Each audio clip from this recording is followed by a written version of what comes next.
Hello one and all, Jasper here, and in this episode we're jumping over to a different series. Instead of the doom and gloom world of Westeros, we're going to talk about a little show set in, I think Spain? Maybe Spain. I know Valencia is in Spain, so I'm just going to say we are in fantasy Spain, with dwarves, giants, and ferocious dragons. Maybe. I don't know. But I like the idea of fantasy Spain. Either way, Galavant is a comedy series I came across accidentally while searching for something new to watch, and I had to say, I liked it. I didn't love it. There are some pretty big issues with the series in regarding to writing, but we can go over that bit by bit, starting with the general plot of the first season.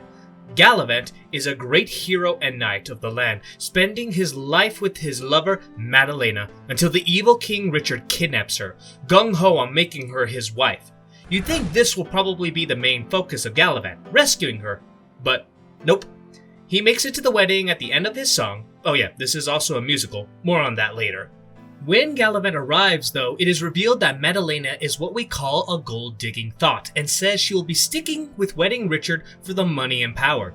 We get a time skip, and now King Richard is taking over a kingdom in a genocidal war to impress Madalena, which proves that women are the root cause of all wars. Taking over forces the princess of the land, Isabella, to strike a deal with King Richard to lure Galavant into a trap so he can be killed. Why didn't he kill him when he was unconscious at the wedding? Don't think about it. Once she finds Galavant and lies to him that Madalena regrets her decision and wants him back, the simp suits up and they ride off, having all sorts of wacky excursions on the way, from random jousting to fighting pirates and everything in between. With that quick plot synopsis, I want to jump in and talk about the casting of the show. It is fantastic. I'm not super familiar with any of the main cast with the exception of two, yet almost all do wonderful work and are great singers. Easily my favorite though is Timothy, hold on one sec.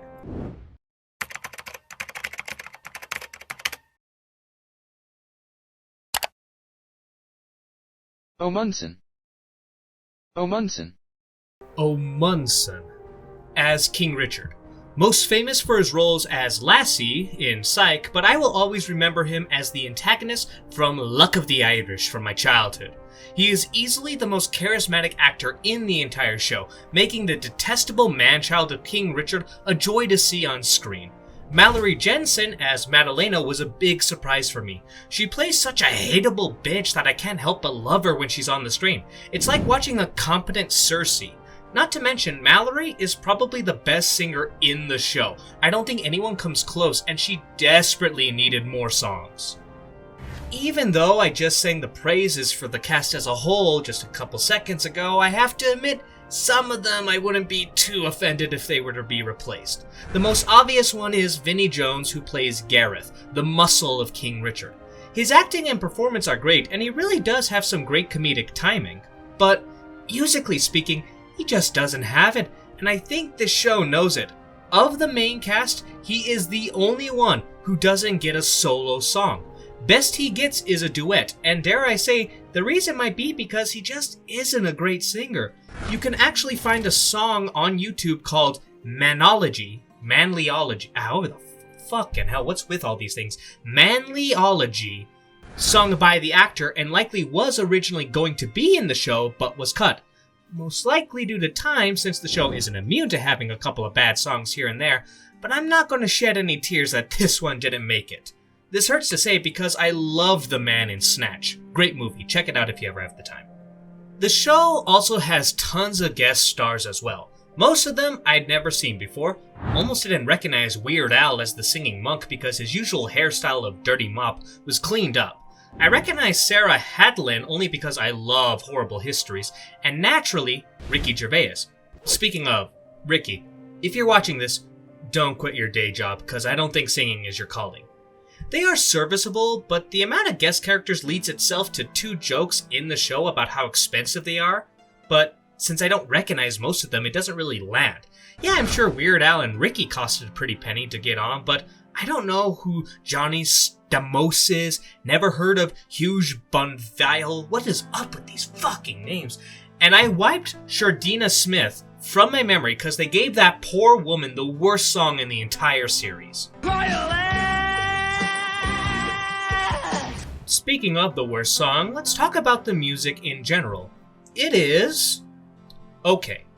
Now, reviewing a song in a musical is different from that of reviewing a song on its own. While there are many similarities, such as the general quality of the song, there are some extra bits once you put it into a story. The most important being if it pushes the story forward. If I were to say skip the song, would I be confused or lost in the episode?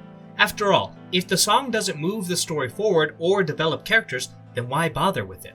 At the end of the day, you are still telling a story and so need to make sure you are not wasting the audience's time, even if it's in an entertaining manner. For the most part, Galavant succeeds in this. Most of the songs do propel the story forward, with maybe one or two exceptions in the first season. The second season pushes it a bit, seeming to have more songs that are just there for the sake of having a song because it's a musical. But overall, there is character development and story progression in each song. So, that's always a good thing. Now, in regards to the actual quality of the songs, yeah, that's when we run into some issues. When the main cast is in the focus and they're the main ones singing, there is seldom any issues. They know how to sing. Yet when it's a guest star, the quality can vary wildly, either being the least relevant to the plot, just a bad song, or both. Though there is a small asterisk with these songs as well.